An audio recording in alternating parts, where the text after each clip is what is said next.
యదా యదా హి ధర్మస్య గ్లానిర్భవతి భారత అభ్యుత్థానం అధర్మస్య తదాత్మానం సృజామ్యహం.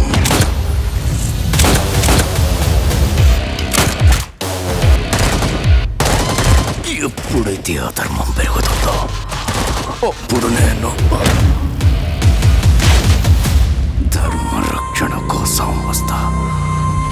మనల్ని రక్షించడం కోసం అమ్మవారు ఒక రక్షకుడిని తప్పకుండా పంపిస్తుంది. నాకే రక్షకుడు అక్కర్లేదు, అరికాళ్ళని కూడా ఆయుధాల్లా మార్చేసేవాడు కావాలి.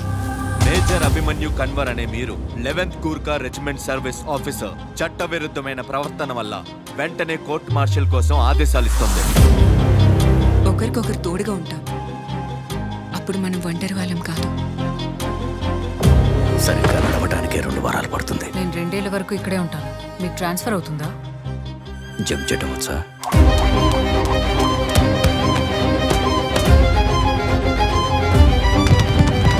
వద్దని చెప్పాను కదా, ఎందుకు వచ్చావు? నేను మాటిచ్చాను. జాతి మతాల ఆచారాన్ని నేను కూడా గౌరవిస్తాను. వేదంలో చెప్పబడింది సృష్టి విధానం ఇది. ఈ పద్ధతులు ఆచారాలు అన్నీ పైవాడు పెట్టినవే.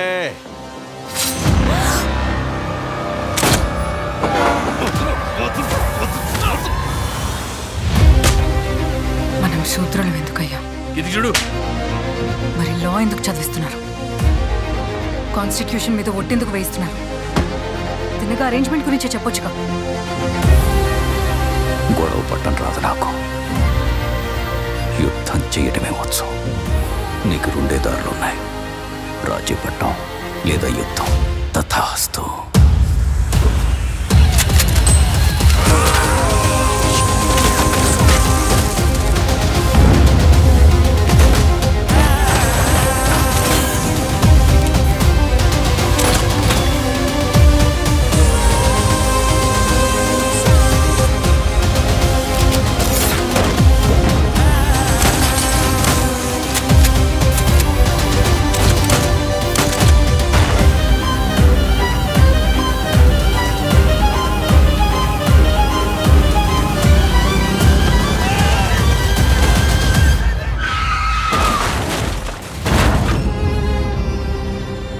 నేను కేవలం సారథినే, పద్మ వ్యూహాన్ని ఛేదించే మనిషి.